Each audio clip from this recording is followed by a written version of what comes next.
Greetings, Austin. It is I, Omnibrennen, and we are in the throes of December, and man, it is a heavy, heavy week this week for omnibus editions and large hardbacks and deluxe graphic novels and things like that. It's almost like a major holiday approaches that centers around family togetherness and the exchanging of loving gifts and indulging of fandoms. It's awesome. It's the Yule holiday. It is. It's the Yule holiday, and so all the big comic book publishers are making their presence known with a ton of hardback and omnibus releases. DC is probably the star this week. They've got a whole bunch, so much that I'm actually just kind of run through them really quick, or about as quick as I can manage. All blessed by hand by the Dark Lord Will Smith. What? Dark Lord Will Smith. Okay. I mean, he probably does control everything. Well, he did play the devil in that Winter's Tale movie back in like 2009. I don't think anyone saw that movie. Anywho, firstly, we've got four deluxe hardback editions of various DC property. Actually, it's pretty much all Superman. We've got Man and Superman, which was a one-off, kind of a 4-chapter one-off story by Marv Wolfman, sort of centering around Clark Kent's early days living in Metropolis before having become Superman, and how he's sort of this struggling youth trying to make it on his own in the big city, you know, and trying to learn some of those vital lessons that are pertinent to being Superman. We've also got Superman's Secret Origin. Now, this was a fantastic retooling of the origin of Superman, as well as other characters like Lex Luthor, from the minds of Jeff Johns and Gary Frank, who you may know as the creative team behind the currently Doomsday Clock. I've always loved the way Gary Frank draws Superman, unabashedly sort of aping Christopher Reeve? Yeah, Christopher Reeve's likeness. Because he really was the best on-screen Superman, and you can just really tell, like, that's totally him. Yeah, that's really great. I always kind of love those kind of new modern origins. Sometimes, you know, some more than others, but that one I think is a lot of fun. Superman for Tomorrow we've got by Brian Azzarello and Jim Lee. Now, what a pair that is. This one sort of takes an interesting look at Superman. After a massive cataclysm has disappeared tons and tons of people, and sort of what the length Superman will go to try and save the day, even when he seems laid his lowest. It's really good. You've got Jim Lee on Superman, you can't beat that, and Azzarello. And then lastly, as far as the deluxe hardbacks go, we've got Scott Snyder's Justice League hardback Volume 1.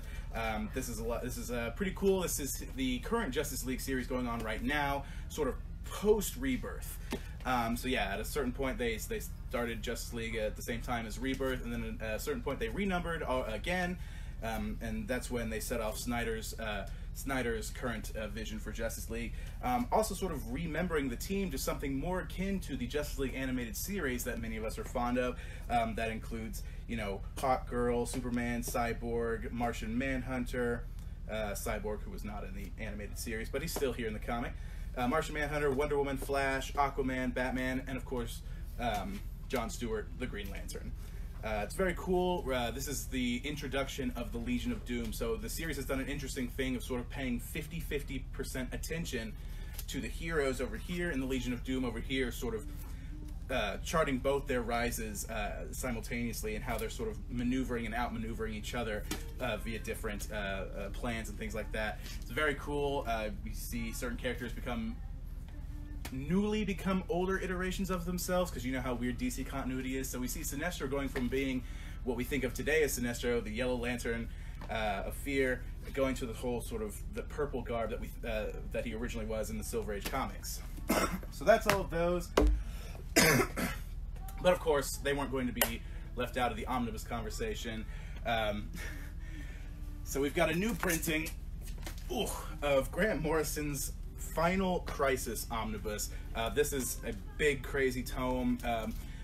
Grant Morrison's one of the only writers I see consistently get this treatment, where he kind of spearheads a big series or a big event, and eventually he gets collected into a giant omnibus that's Normally they would sometimes split it into 2 volumes, but Grant Morrison's Omnis, much like the Invisibles, much like Doom Patrol, now Final Crisis, just get massive tomes all together, and I kind of love it.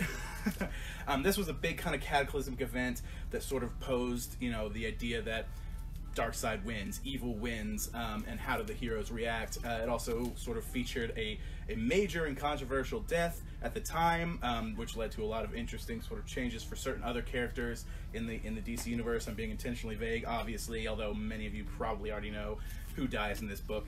And yeah, it's got a whole lot going on. You've got issues of Batman 676 through 683, as well as 701 and 702. You've got Birds of Prey 118, DC Universe number 0, DC Universe The Last Will and Testament number 1, Final Crisis the main series 1 through 7, Final Crisis Legion of Three Worlds 1 through 5, Final Crisis Requiem number 1, Final Crisis Resist number 1, Final Crisis Revelations 1 through 5, pretty much everything Final Crisis, all the mini-series, all the one-shot tie-ins, it's all here. Everything. This hefty book sits at $150 cover price. Of course, you'll be getting the 10% off of there. Yeah, if you really want and you know, it's also characterized by sort of Grant Morrison's trademark adherence to and sort of encyclopedic knowledge of DC continuity. So he kind of is pulling from deep dives, certain older stories, character development that he's using to build this massive arc. It's very cool. Definitely come check that out. And then what else? Oh, we've got DC's Absolute Edition of The Dark Knight 3, Batman the Master Race. This was Frank Miller's big return to his Dark Knight universe with the 3rd installment. As he kind of trailblazed the 80s with his Dark Knight Returns series. That's sort of been a major influence on Batman-related media for decades at this point. And then he returned with a sequel in the late 90s, early 2000s with The Dark Knight Strikes Again. It's a very strange sequel. Definitely worth a read. It's a trip. But it was a big surprise when they finally announced that they were bringing him back yet again to do a 3rd book. Co-writing with Brian Azzarello and with art by Andy Kubert and Klaus Janson. That's kind of the big, it's kind of a Frank Miller dream team, if you will. It's pretty cool. It basically looks at a time now, Superman in an effort to sort of restore Kandor, the shrunken Kryptonian city that he keeps in the bottle. They want to be free. They want to live outside of that glass vial.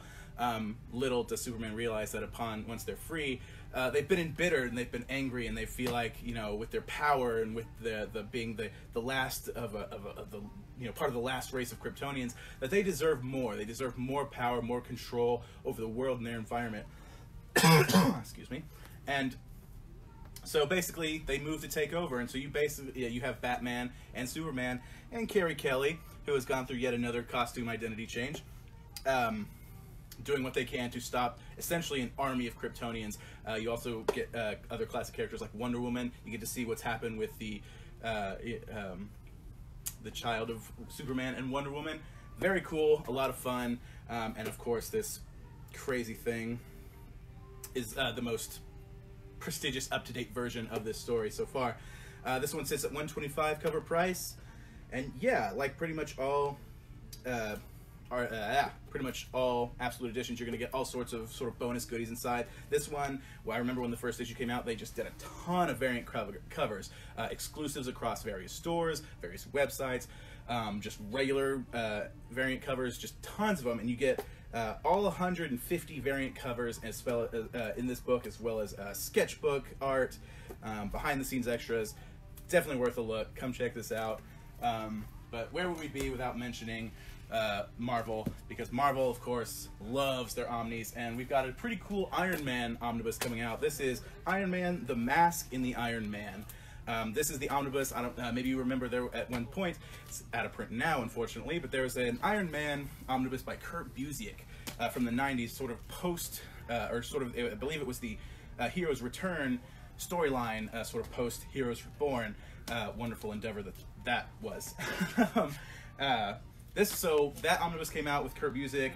Once he had left the series, Joe Quesada actually took over and told an interesting story about an Iron Man trying to develop a suit that can sort of function on its own, be its own hero, fight its own battles without a man inside, you know, create that sort of layer of safety. But that's the problem with making something sentient. It's going to require more out of life, and so it starts to wonder about its own power and what it means to actually be alive, and goes a little haywire. It's pretty cool. You get all sorts of, you get appearances from the Avengers, you get Captain America, yeah, lots of great stuff. You get some really great creative teams in here. Like I said, you got Joe Quesada, you got Frank Thierry, Chuck Dixon, Chris Claremont writes a bit in this as well. And yeah, all sorts of art. John Romita Sr. has a bit in here too. Yeah, it's very cool. So yeah, I highly recommend it. It doesn't list actually the issue numbers in here, weirdly enough. But it does take place after that Kurt Busiek Omnibus. So if you look that one up, you'll just know that one comes next. This one is $75 cover price, a little bit lower. It's not as thick of an Omni as typical. Same thing, 10% off. Very cool. Now, last but not least, it's back, baby. Annihilation, the Omnibus. Finally, my one at home is no longer one of a few rare printings still out in the wild. No, they've reprinted it yet again, and ultimately, it's a great thing because more people should read this story. If you want to see a fantastic Marvel sci-fi story, great cosmic story, this is pretty much Marvel Cosmic All-Stars, you could call it, because it's everything. Not only incorporating a lot of the great cosmic characters that Marvel had in its gallery, but as well as setting up for a lot of the heavy hitters that we would consider today the main players of Marvel's cosmic origin. So you've got these really, I mean, look at it. You've got Thanos, you've got Ronan the Accuser, Super Skrull, Galactus and Silver Surfer, Nova, Richard Rider, who returned to the comics not too long ago. You also get to see the development of certain characters from their sort of classic selves to more contemporary versions. Sort of the main one being Drax the Destroyer, seen here. Many might remember Drax from things like Infinity Gauntlet back in the day, and as sort of being this big green, sort of purple cloaked space Hulk, if you will, whose main mission was to simply kill Thanos. And while that has always remained his mission, you kind of see him developed through various science fiction-y processes as into the current Drax that we think of today in the comics and the movies, the sort of green, tattooed, knife-wielding, noble warrior, war-focused and everything. You also get you also get appearances from Star-Lord, who, at the time that I read this, I was not prepared for the Star-Lord that they were reintroducing to us. It was very different than we know of him today, or even back in the 70s when he was first created.